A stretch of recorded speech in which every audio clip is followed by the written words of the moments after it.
Good morning. Welcome to University Unitarian Universalist Fellowship. We're so glad you're here this morning. As we gather, I asked if you turn off any phones or other things that might beep or buzz.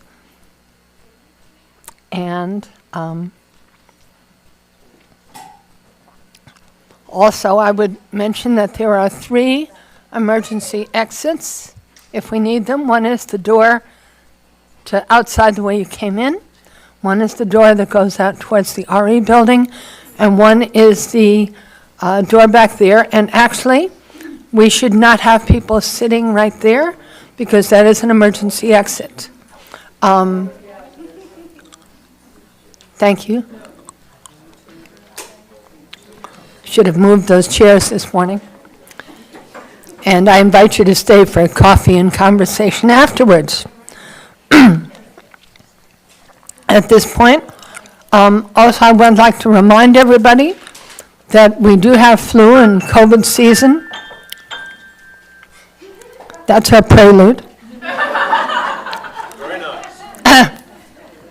So it's complicated by new strains of COVID, and it's quite serious and easily spread. So if you are feeling sick, we urge you to stay at home, and you can watch our Sunday service online or on YouTube and join our Zoom watch party. You can find the link each week in our notable news. So at this point, I would ask if there are any committees who would like to make an announcement.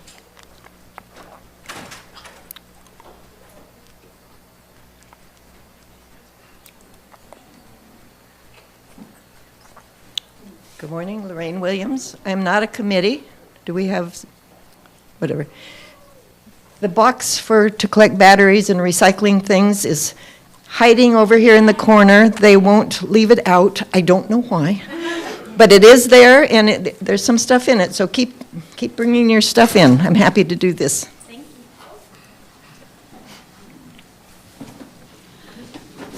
Good morning, Jill Metz, representing Hospitality.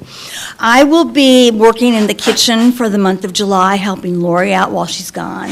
I see she's here today, but I know she's gone in July. And I need kitchen helpers, so please come see me after service. Thank you. Hey-o, I don't see Jovita here, but she's been doing the announcement for women's group. I thought I'd just come up for her. We are doing women's group. We're doing a beach day on July 13th. So anybody who identifies as a woman or non-binary who wants to attend to women's group, you're more than welcome. I believe we're doing something kind of closer to the evening time. Jovita has most of the information, but I believe we're going to Bethune Beach, which is like close to New Smyrna Beach. Either way, we'd love to have you join us. And you can either see me or Jovita for more information. Hello, everyone. Good morning. I would like everyone to know that while we're not doing our scheduled, did this go off? Did I somehow turn this off? Okay, I'm good. Scheduled RE lesson today, we will be having just a fun play day out back. So we will sing out the kids at the normal time. But because we're going to be heading straight for the playground, the sign-in sheet is not in its normal spot. It's on a table on the way to the playground. So if anyone goes out to try to sign the kids in and it's like, where's the sign-in sheet? It's to the left. There you go. Good morning. Good morning, everyone. Miguel Rodriguez from Social Action Committee. So next week is going to, in honor of Independence Day and the election year, we are registering, trying to get people to, that haven't in the past couple of years voted to vote. So we're going to have registration cards, postcards to send them to people. Doesn't matter what party or affiliation. We just want to get out the vote. There are about 500 cards. So, yeah, and Martha's getting the stamps and all that. So thank you, Martha, for that. And we are, whoever's here, please stay after service. We'll start probably shortly after service to fill them out. We'll probably have some snacks and everything and have a good time doing so. I know a lot of people may be out of town, so we'll have it again. We'll have it again, but for those who are here, we're going to start next week on the postcard, so thank you. Thank you. My opening words come from Carl Sagan. My sense is that the scientific way of thinking, questioning, some delicate mix of creative encouragement of new ideas and the most rigorous and skeptical scrutiny of new and old ideas, I think that is the path to the future, not just for science, but for all human institutions. We have to be willing to challenge because we are in desperate need of change. Opening music.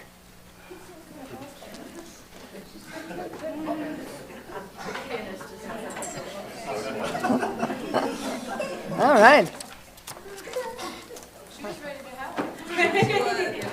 So our prelude was a world premiere composition.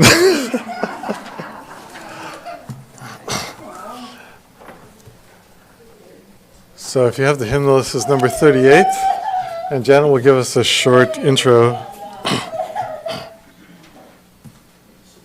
Just to stay there. Morning has broken like the first morning. Blackbird has spoken like the first bird. Praise for the singing, praise in the morning. Praise for them springing fresh from the word. Sweet the rain's new fall, sunlight from heaven, like the first dew fall on the first grass. Praise for the sweetness of the wet garden, bringing completeness where God's feet pass. Mine is the sunlight, mine is the morning, born of the one light, Eden's all play.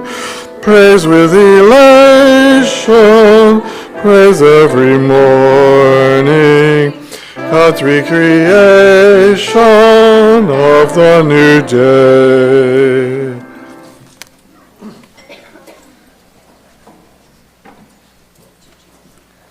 Thank you to Gary Levin for being our song leader and Janet Levin for being our pianist this morning. Our chalice lighter this morning is Alice. And her pronouns are she and her. She is 8 years old, and she is something grandma writing. What is that about? You're happy your grandma's at your house. Good. Sorry for my handwriting. We have air conditioning blowing on this candle, so this is interesting. Okay.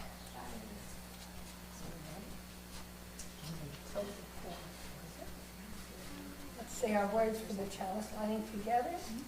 In the light of truth, in the warmth of love, we gather to seek, to sustain, and to share. Very nice. Thank you. Good job, Alice.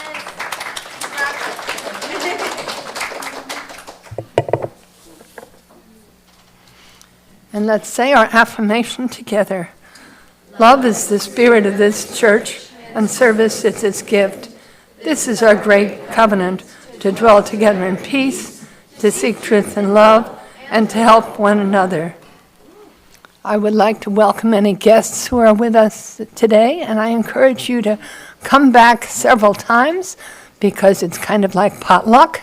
Sometimes we have our minister, Reverend Dr. Tracy Barrett, who is with us 2 times a month, and we have guest speakers from academia, from our own congregation, from other denominations, so you get a nice mix of ideas, and we're glad to have you.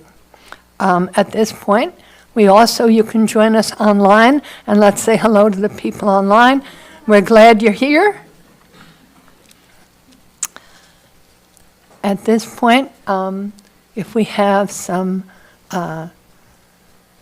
Joys and concerns, I welcome you to come up to the microphone, and you can drop a stone in the water because your care spreads out to all of us like a stone in the water.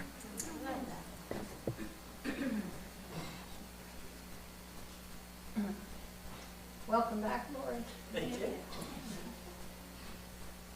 So Lori, my joy is that I was able to spend the last 3.5 weeks in beautiful Alaska and the Yukon Territories in Canada. And it was a wonderful trip with family members, and we all had a great time. I did come back with a sinus infection, which is better. And if you hear me coughing, it's just because it kicked in my asthma. So sometimes they go together. But I'm happy. And my next trip got canceled. But I'm looking forward to a good summer. Bye-bye. So we have a joy and a concern. We just got back from a 3-week trip to Indonesia, and it was, I would not say it was fun and relaxing, but it was definitely interesting and educational and challenging in many different ways. And anyway, it was a fantastic trip. Right before the end, I fell, and I was doing okay. Actually, my leg felt a little weird, but I was doing okay. And then the day I got back, I decided, well, I don't feel that bad. I'll go running like an idiot. And after I stopped running, I realized I really screwed myself up. So the physical therapist at UCF said I'll be limping around for 2 to 4 weeks. So hopefully, anyway, but that's a concern. And anyway, thank you. Yeah. Hi, I'm Melanie. So this event started off as a concern, which is ending in a joy. So last Saturday, our dog was not right, and we finally got him to the emergency vet on Tuesday. It's a long story why it took that long, but anyway. And he had surgery to remove a mass from his abdomen, and he had another issue as well. He's home now. He's recuperating. He's still having some trouble walking, but he's getting stronger every day, and we're just glad that he's home. So.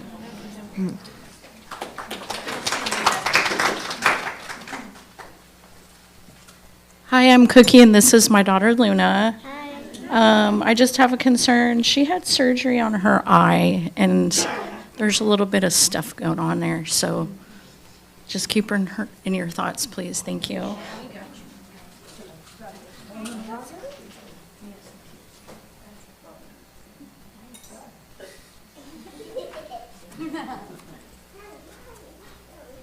I want to share something that happened last night. I live in Palm Valley, nearby, and they advertised karaoke for the first time. Like, yay, karaoke. And we got there, and the karaoke people didn't show up. Aww. So, okay, what are we going to do now? So I said, can we do a sing-along? And we did some sing-along, and then people figured out that you can get karaoke on your phone. And we had some people that brought their grandchildren who were special needs, and they sang things like Nirvana.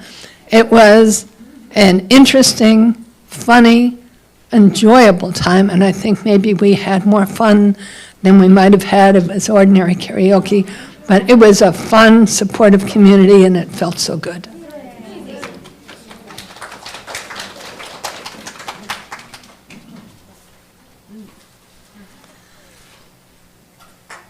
At this point, there may be other people that have concerns in their hearts and they're not ready to share. Let's take a moment to acknowledge all the things that we are concerned and thinking about.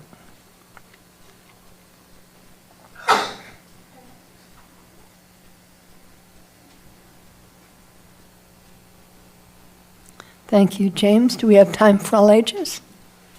Here we go.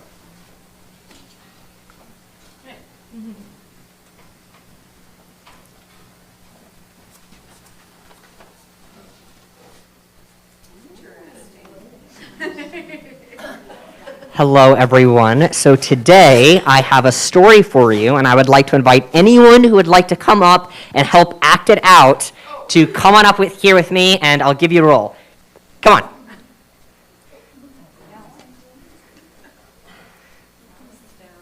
Anyone else? The more the merrier, everyone. Okay, so I've got a few different roles. I'll just talk to you guys. So we have the miller, his son, someone to hold the donkey, and then a series of travelers. Okay, you can hold the donkey. I'll be the miller. Okay. Anyone want to be the miller's son? We'll be the miller's son. Okay. And then would you like to be the various travelers? I'll be many travelers. Take that. Okay, so, and there's going to be some getting up on donkeys and everything and stuff. Okay. So you can just go ahead and like Put our armor out. yeah, something like that. Don't like crawl on other people. Isabella, you gotta be the miller's son. She's a traveler. She's a traveler. Once upon a time, a long time ago, an old miller and his son were on their way to market with a donkey which they hoped to sell. They led him very slowly, for though they thought they would have a better chance to sell him if they kept him in good condition. As they walked along the highway, some travelers laughed loudly at them. "What foolishness," cried one, "to walk when they might as well ride." The miller did not like to be laughed at, so he told his son to climb up and ride. Isabella, you gotta ride the donkey. Come on. They had gone a little farther along the road when 3 merchants passed by. "Oh-ho, what have we here?" they cried. "Respect old age, young man. Get down and let the old man ride." Though the miller was not tired, he made the boy get down and climbed up himself to ride, just to please the merchants. At the next turnstile, they overtook some women carrying market baskets loaded with vegetables and other things to sell. "Look at the old fool," exclaimed one of them, "perched on the donkey while that poor boy has to walk." The miller felt a bit vexed, but to be agreeable, he told the boy to climb up behind him. They had no sooner started out again than a loud shout went up from another company of people on the road. "What a crime," cried one, "to load up a poor animal like that. They look more able to carry the poor creature than he to carry them." The miller and his son quickly scrambled down, and a short time later, the marketplace was thrown into an uproar as the two came along carrying the donkey slung from a pole. A great crowd of people ran out to get a closer look at the strange sight.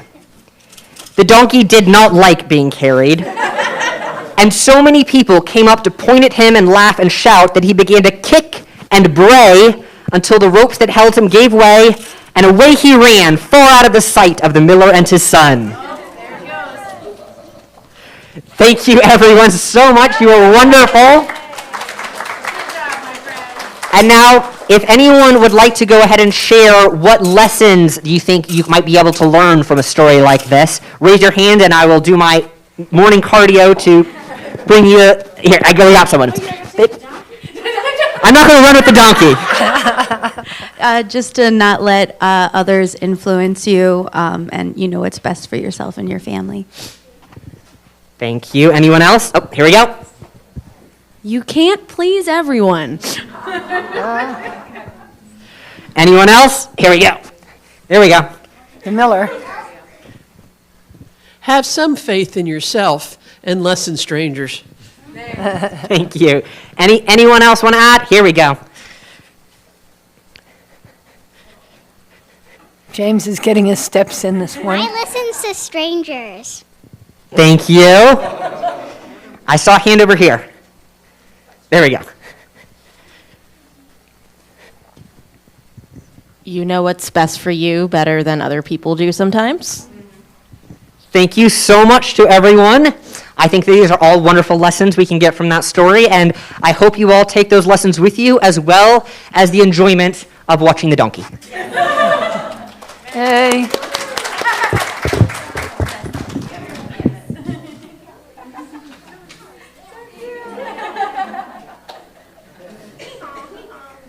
It is time for our interlude and offering. And we're going to performed by Janet and Gary Levins. We're doing hymn number 300. You should have hymn books near you. If you want to follow on the music, the words will be there. And 40% of our offering goes to a community organization, and at this time it is Planned Parenthood.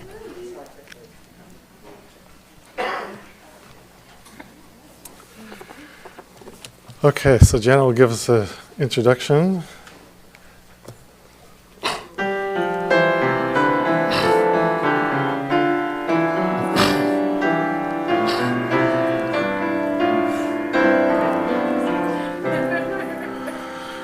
With heart and mind and voice and hand, may we this time and place transcend, to make our purpose understood.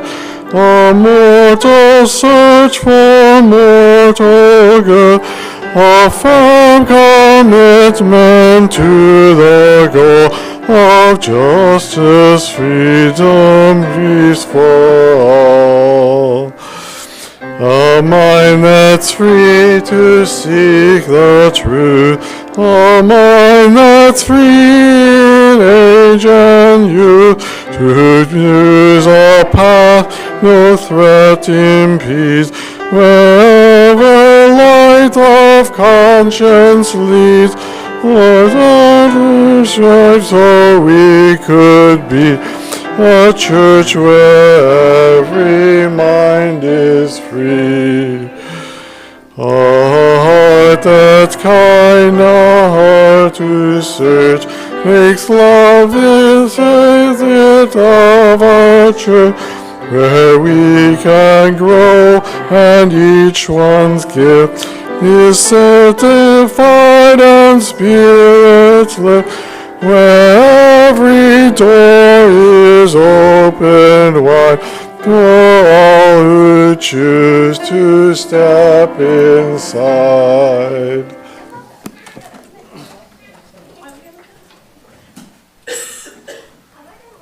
That hymn is new to me. I like it. Shall we sing our children to their play activities today? We love you and bless you and send you on your way. We love you and bless you today and every day. Again, not all of them are out. We love you and bless you and send you on your way. We love you and bless you today and every day. Glad to have our kids. Okay. Our speaker today is Dr. Jeffrey Nall. He is a professor at UCF teaching philosophy and the humanities, and we're very glad to have him with us today.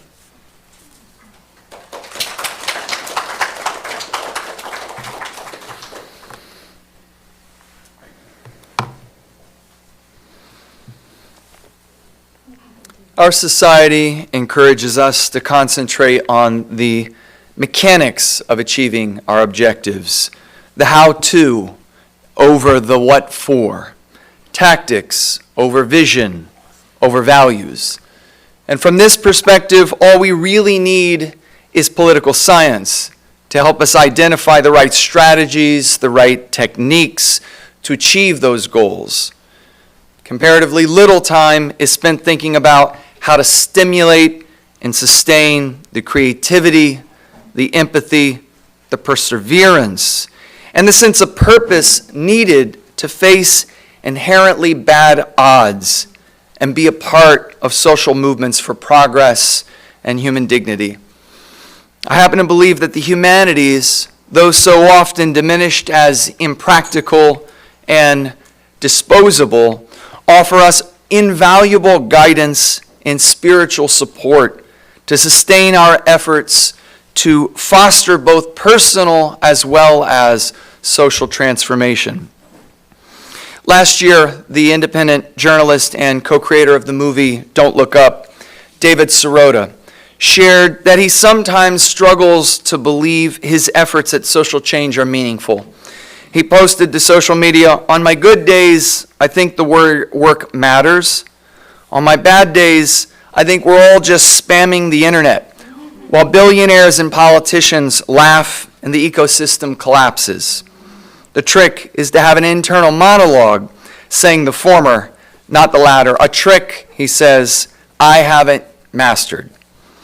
And these feelings are familiar to many of us engaged in social justice activism. This is clear enough in the comment section of Sirota's post. And I often hear similar sentiments from those in audiences of talks like this. After I gave a talk on Reverend Dr. Martin Luther King's other dream, specifically the dream of remedying economic injustice, a sympathetic listener shared his feelings of frustration and defeatism with the direction of U.S. politics in our present age. He felt that many of the problems people like him had worked so hard over decades had actually only gotten worse in recent years.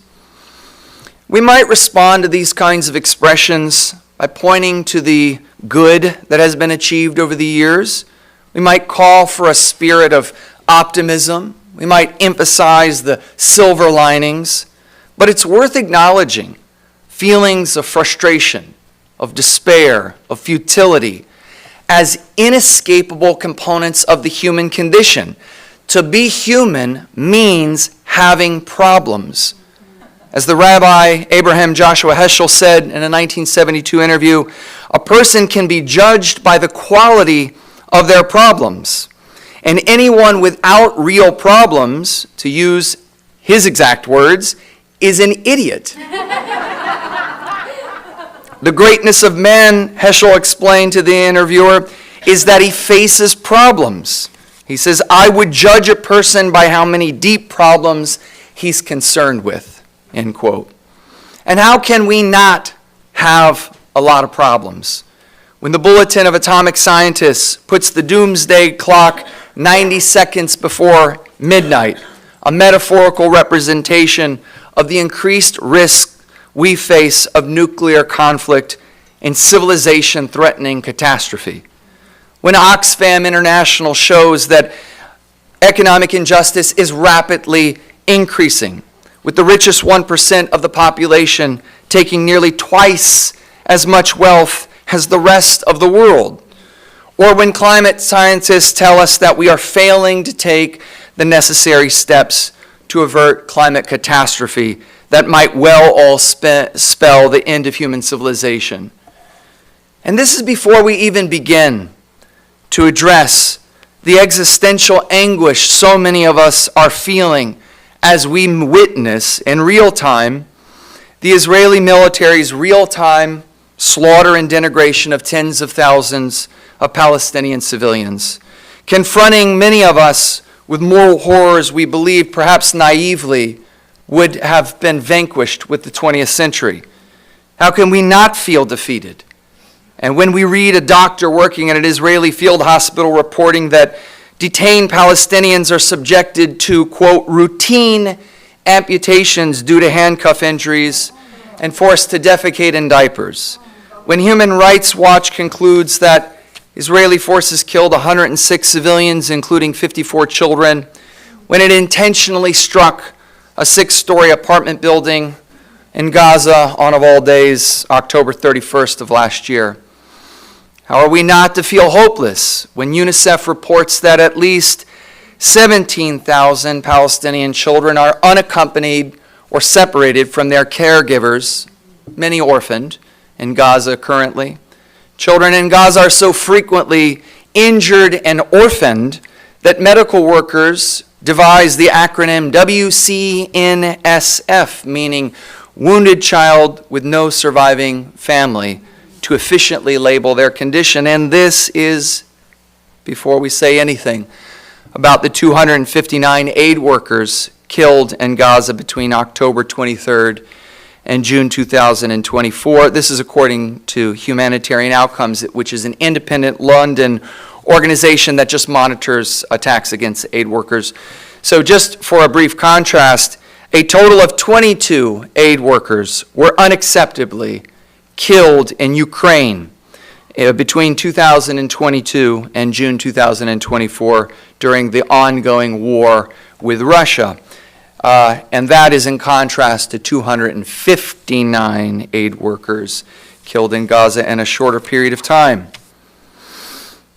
And yet, we would be mistaken to think that we are living in uniquely perilous, daunting, painful times.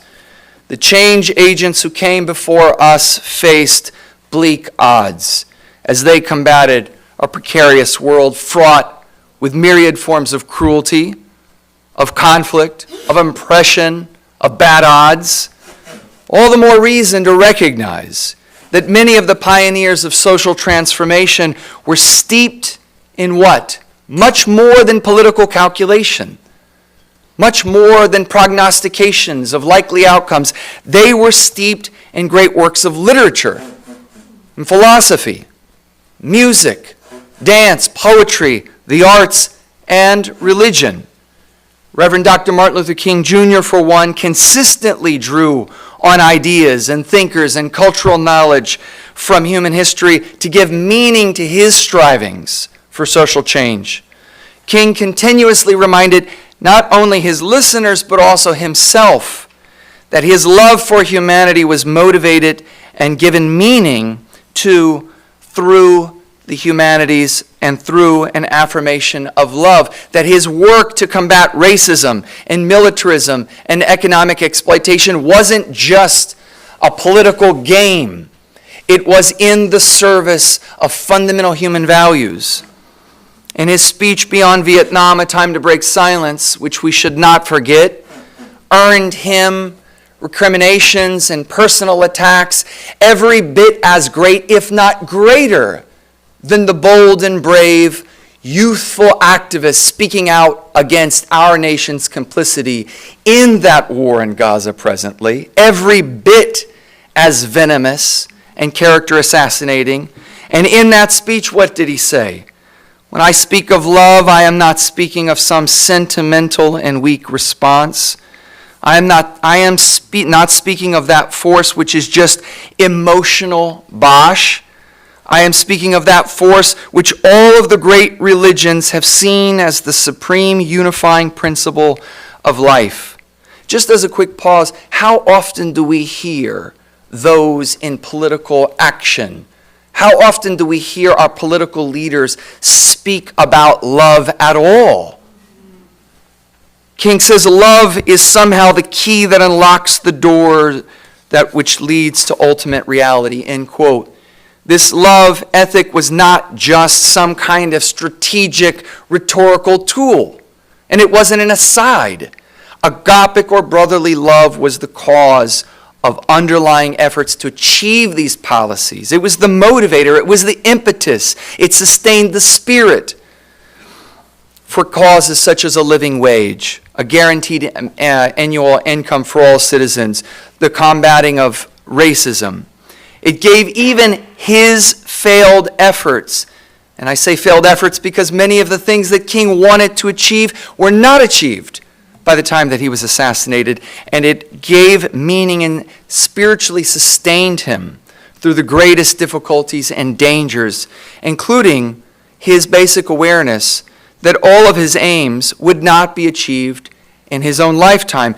Contemporary activist movements in the United States, I think, and maybe all of us, sometimes lack the spiritual, ethical, humanistic dimension that is necessary to sustain us through predictable feelings of dejection as we painfully crash against the hard, dense wall of an entrenched status quo.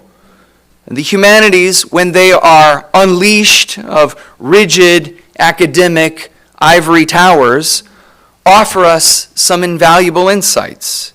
They give us some existential nourishment that's necessary to combat despair and fortify our humanistic faith and resolve. Specifically, the humanities encourage us to engage with great works and thinkers throughout the ages, to step out of the 24-hour news cycle, to gain some greater context for our lives, for our political projects. Henry David Thoreau was particularly critical of excessive attention to the news of the day, pointing out that it drew us away from inner knowledge and a broader understanding of life and existence. He wrote, "The news we hear, for the most part, is not news to our genius. It is the stalest repetition."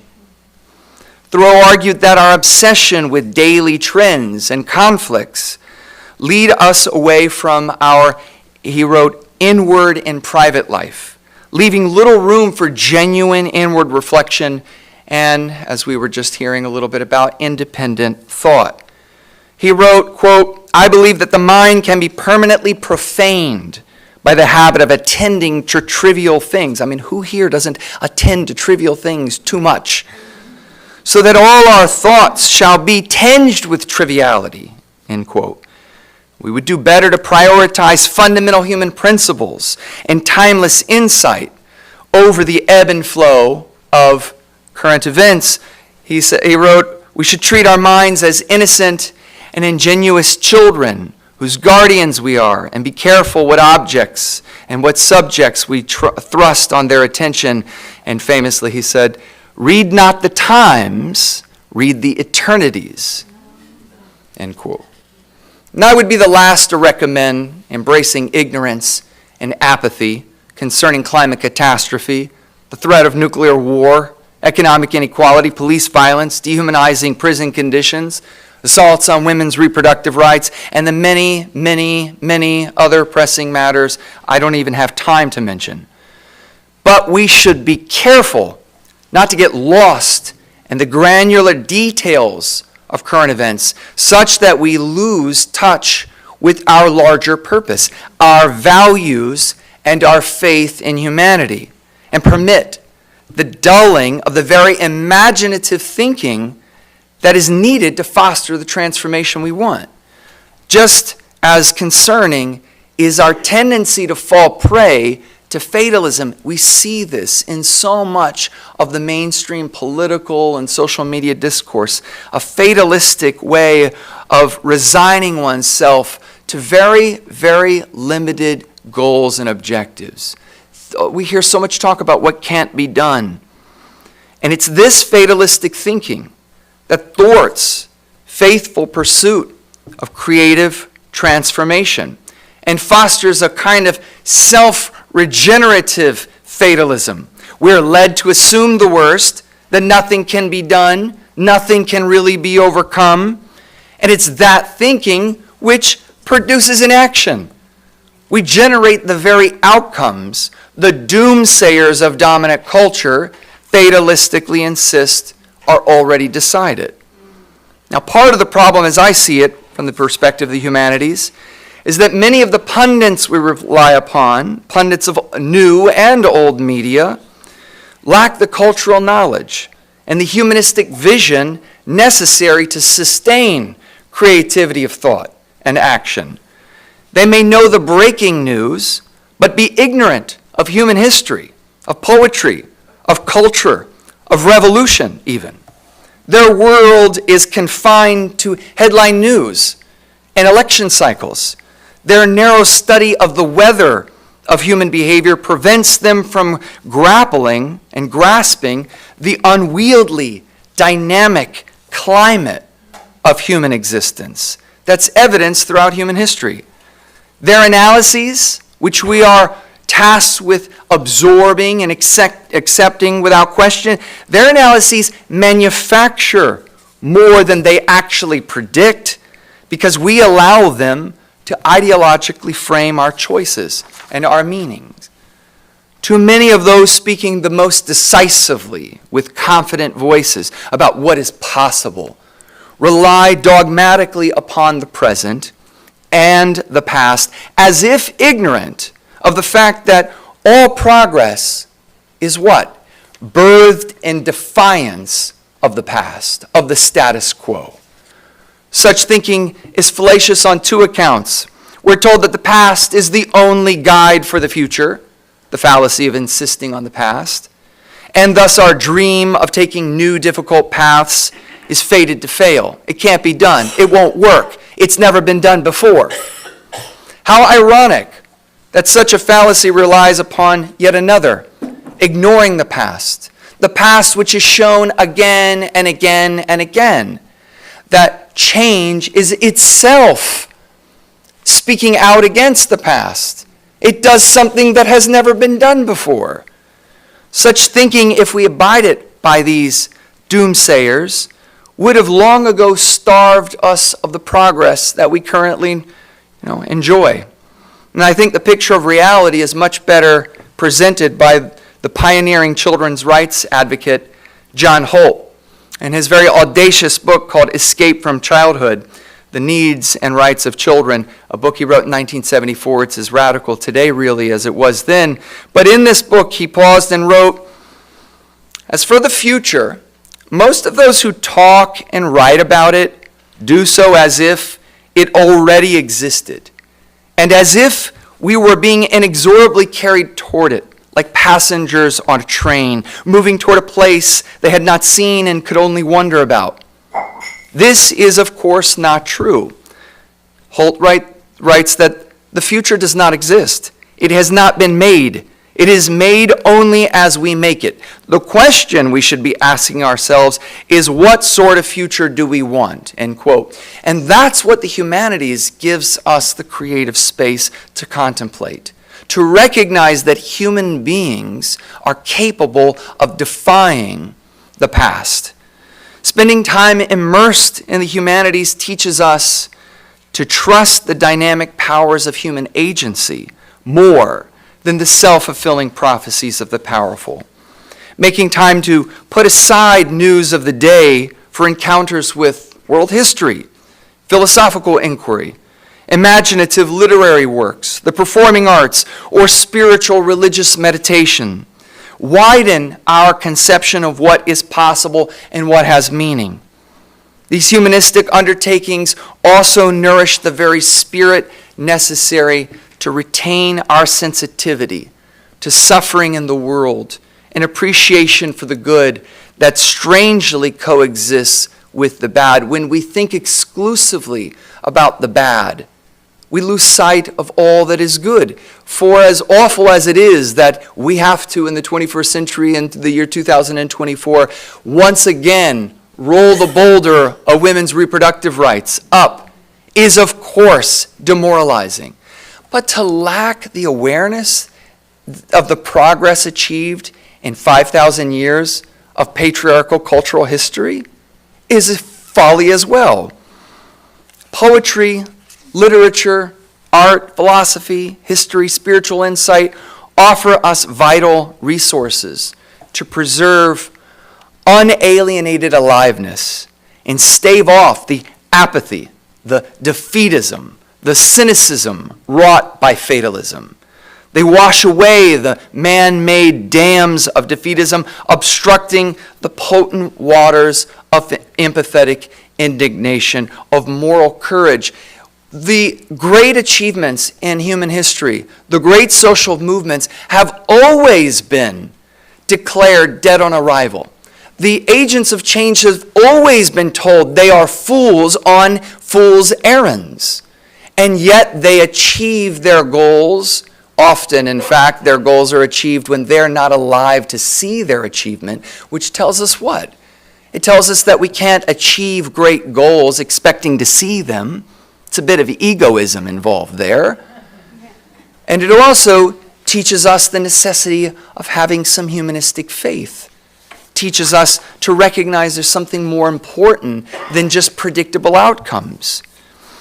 And yet we find ourselves, I think, up against what we, again, rightly would understand as fatalism. And here again, the humanities teach us that confronting fatalism and those feelings of futility that we inevitably experience requires courage, requires humanistic faith in the potentiality of human beings for love and for growth. Rollo May said it quite well when he wrote, To live into the future means to leap into the unknown, and this requires a degree of courage for which there is no immediate precedent and which few people realize, end quote. And whether we are embarking on a journey with a romantic partner, beginning a new career, raising a child, participating in some social movement, we are forced to proceed without the guarantees of success and the full awareness of the possibility of unanticipated failure, of also tragic, painful failure. The inherently precarious and uncertain nature of the human condition establishes courage as a necessary virtue. The longing for definitive, predictable answers to the most pressing human conditions, again, whether we're dealing with love or we're dealing with social change, leaves many a person in want of a settled picture of the world that they can just resign themselves to. We have a longing for fatalism. Fatalism is the wellspring that gives birth to authoritarianism, to dogmatism, to party loyalty over principles and values. Fatalism in its secular, religious, and even its scientific manifestations provides people with a solution. It gives them comfort. As the social theorist Erich Fromm explained in his analysis of fascism written in 1941, it is fate that there are wars and that one part of mankind has to be ruled by another. It is fate that the amount of suffering can never be less than it always has been. Fate may be rationalized philosophically as natural law or as destiny of man, religiously as the will of the Lord, ethically as duty. For the authoritarian character, it is always a higher power outside of the individual, toward which the individual can do nothing but what? Submit, end quote. Concentrated power is all too happy to market fatalism and doomsaying to us at the expense of courage, of principle, of conviction, of creativity, and the principled spontaneity that gives birth to new things.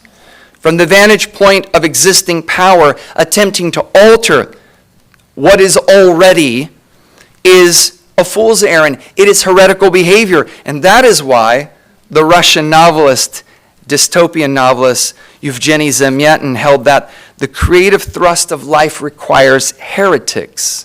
He put it this way: the world is kept alive only by heretics. The heretic who? Christ. The heretic Copernicus, the heretic Tolstoy. Our symbol of faith is heresy. Tomorrow is inevitably heresy today, which has turned into a pillar of salt, and to yesterday, which has scattered. So, I would say to you that by turning to the humanities, everything from history, a little poetry, some music, as we heard about earlier, a good karaoke gathering, we'll do it, religion, in its best light, philosophy, the arts, we recognize that the very architecture of our contemporary world, technologically, socially, artistically, ethically, is the result of unbridled, radically free visionaries who refuse to believe the lie that all that is possible is what is already been achieved. Was there not a time in which people were governed by monarchs without the consent of the people? Was there not once a time in which slavery was accepted as a fundamental reality of society, where working people, children and women, subjected to systematic oppression? Are we really so naive as to believe that the mitigation of these injustices is the result of appeals to the existing structure of power and its recommendation for improvement? That all our foremothers and forefathers had to do was deposit a suggestion in the political suggestion box of power to get their way? Are we not aware of the daring of the vision, the disobedience, the heresy, and the conviction required for these radical breaks with dominant social tradition? The rights we today live upon are the fruits of the labor of idealists, not dogmatists, not even so much pragmatists. Idealists who refuse to mutilate their humanity by denying their heritage as children of Eve, Antigone, Prometheus. Will we deny our heritage as the children of Frederick Douglass, the children of Sojourner Truth, the Knights of Labor, Susan B. Anthony, Helen Keller, Reverend Dr. Martin Luther King Jr.? Will we permit fear and fatalism, the worship of the false idol of power, to rob us of our courage and our creativity? I, for one, refuse.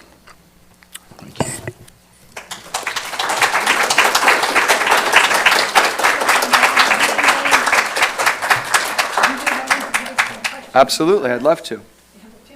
Sure.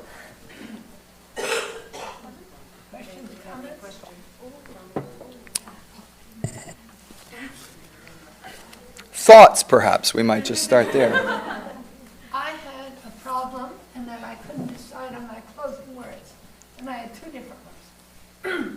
But one of them, I'll make it a comment, here to comment on, from Mahatma Gandhi. 7 blunders of the world that lead to violence. Wealth without work, pleasure without conscience, knowledge without character, commerce without morality, science without humanity, worship without sacrifice, politics without principle. Yeah. I think that speaks for itself. And I think it's worth thinking about. A Gandhi is a great example. A King is a great example. The humanities are helpful here because, again, if you just rattle off an agent of change, you think about Unitarian Universalist history, you think of the scientists that are a part of this history, of this congregation, the activists. All of them were infused with a robust spirituality. I mean, as an example of this, just an awareness of even a notion of martyrdom. I mean, if you look at, I don't know, just take like the Grimke sisters who were fighting for women's rights and abolitionism. I mean, these were both, many of us are more secularized in our thinking, or we have different notions of God today, but it's worth thinking about that these people talked openly about sacrifice. They talked openly about a willingness to die for their cause. And these are the people who have given us the fruits. I mean, they're imperfect fruits that need to be, further grown and developed. But we enjoy the fruits of very daring, bold people who were willing to put their principles ahead of these very sort of pragmatic calculations. And I think we do ourselves a profound disservice when we think about electoral politics, which obviously we're not going to talk Democrat, Republican here, but even just our reduction to party loyalties, instead of thinking about our politics in much more robust ways. I mean, how would the thinking of one must choose either A or B work in the abolitionist movement that ran an intentional third party, and with all of the same objections that one would raise today? Those are not new or unique or specific.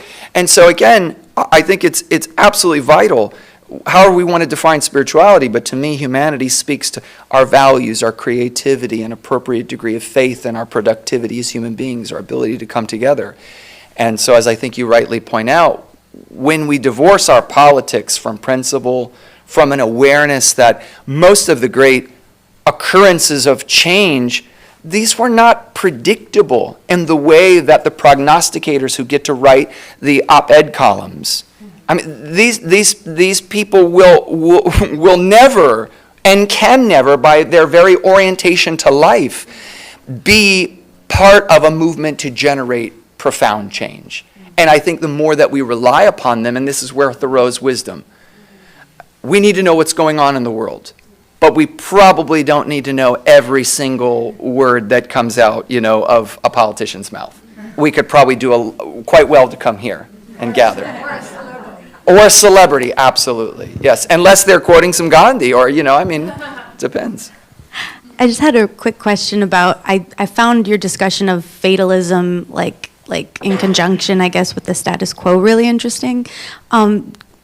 As far as, exploring that more, do you have any, readings or any other thoughts you'd like to suggest on that? Because I found that very interesting. I mean, I would say, I maybe it's just part of my vocation, but I do find a lot of older writers with very interesting insights that seem uniquely applicable. There's almost I would say sometimes we're so close to our present circumstance that sort of like knowing the details of your hand when it's right in front of your face. It's actually better a little distant. But for me, someone like Erich Fromm, who writes a book, it was a pioneering Jewish American who fled Germany during Hitler's ascendancy. He writes a book called Escape from Freedom, 1941, where he's analyzing the rise of fascism. And his argument is that he calls it Escape from Freedom because he says, and in America I think this is very apropos, most people really have a very uncomfortable relationship with freedom. Freedom is very burdensome. It's a lot of responsibility. It's much easier to shirk that responsibility, to have someone to sort of like blame. They gave me bad advice, but you asked for the advice, and you probably knew the advice they were going to give you. It's in a little bit of an alibi. And so he says, while the West could really get high and mighty about, look at these fascists, look at Italy, look at Germany, he says, the way in which we give away our freedom in a quote-unquote free liberal society, it's more disguised, but it's still present. And so by embracing fatalism, what happens is we want security, and we want to know what the outcomes are going to be, and we're afraid, and so we can turn to a strong man, right? We can turn to an authoritarian figure who will save us. And I'm sure that given the presumed politics of this room, an easy candidate comes to mind. But then I would want to try to intentionally provoke those of you who do not recognize that the same phenomenon occurs when people are deferential to an entire party establishment that won't even allow you to have a primary. Might not have been a terrible idea, given recent events that are being viewed through objective lens of people's capabilities and competencies. So that deference to authority, so I think I think Fromm's book on Escape from Freedom, where he talks about the dimensions of fatalism and how we turn to very powerful people, whether they're our best friend that we ask to solve all of our problems, or we find ourselves in relationships where we want like the other person to like do all the things, or whether we turn to a political authority or a party or a strategist, or frankly even a single book, right, or a single thinker to do the work for us.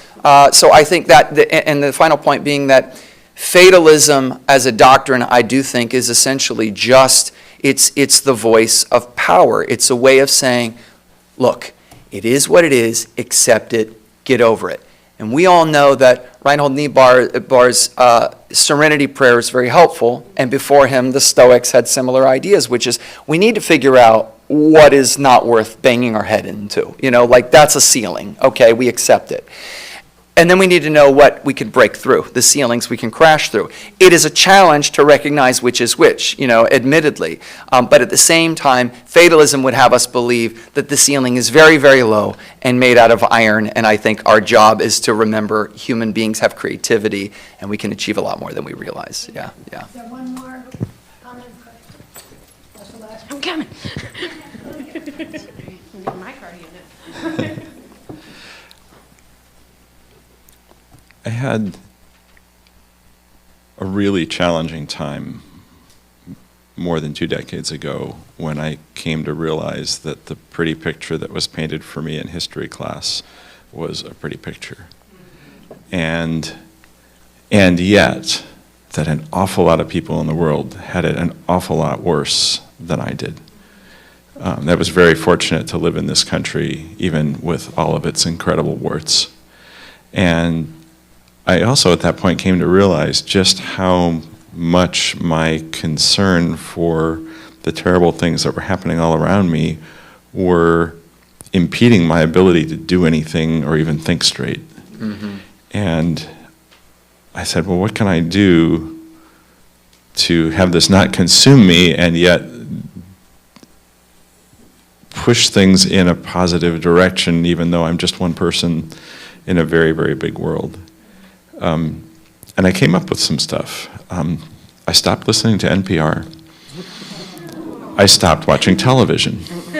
I only get my news through print, and I choose the print sources that I read, and that all of the all of the streamed active media, whether it's radio or television or something that you see online, is designed to manipulate our emotions.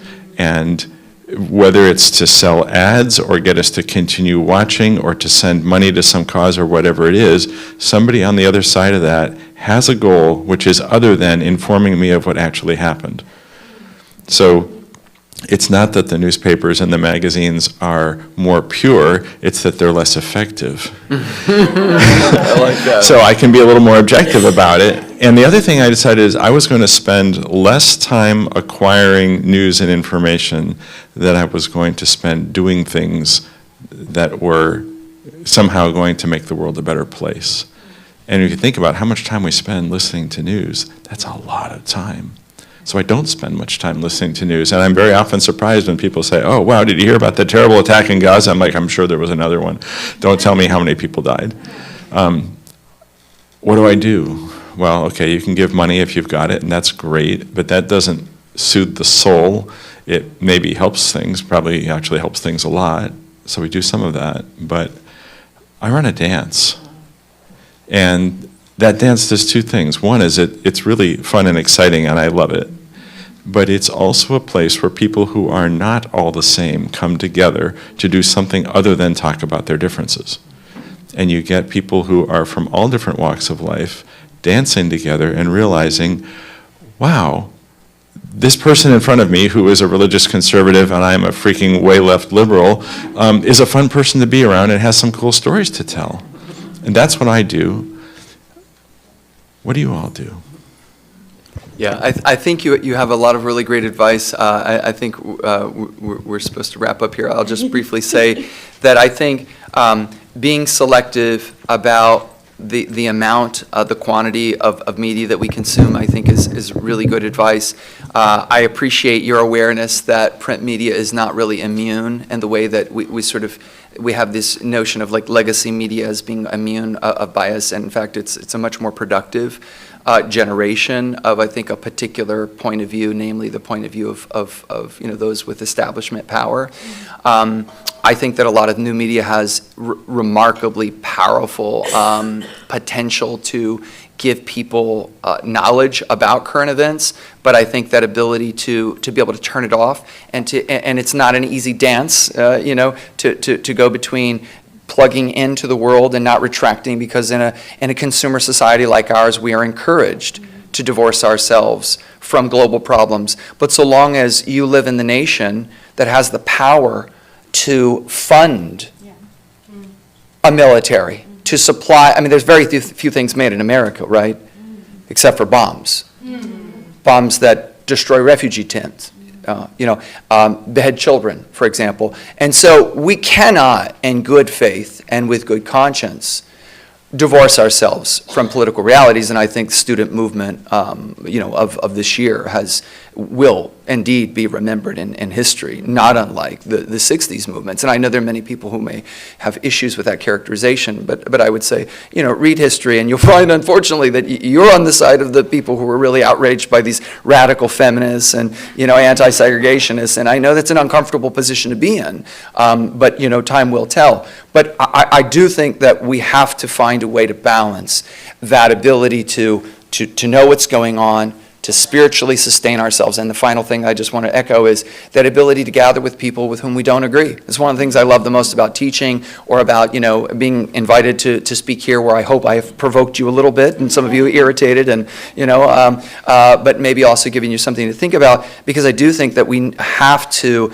that's what the humanities offer us, a mixture of opinion and thought and feeling, and to realize the humanity even in those with whom we have profound differences. And I do think the trick is how to balance all of those things. And I think we should continue the conversation to figure out how to do it. So thank you for that.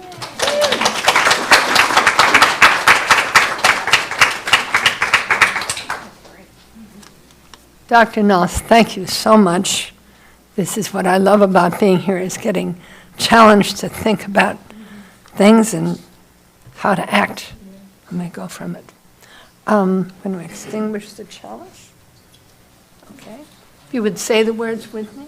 Extinguish the flame, not the light of truth, the warmth of community, or the fire of commitment. These we carry in our We had some closing music.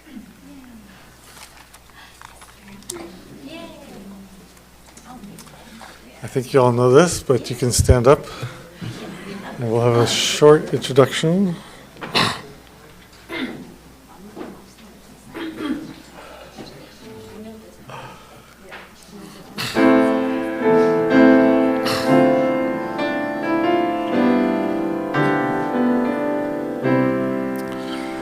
Spirit of life, come unto me. Sing in my heart all the stirrings of compassion. Blow in the wind, rise in the sea, move in the hand, giving life the shape of justice. Roots all make low, wings set me free.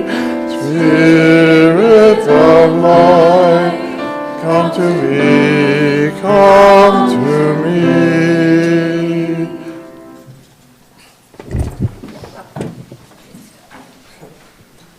I do love that song. My closing words come from Thomas Merton.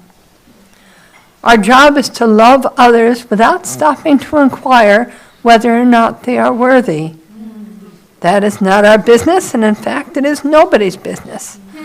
What we are asked to do is to love, and this love itself will render both ourselves and our neighbors worthy if anything can. I invite you to join us for coffee and conversation. I know Dr. Nall will be glad to talk with you as well, and have a good week.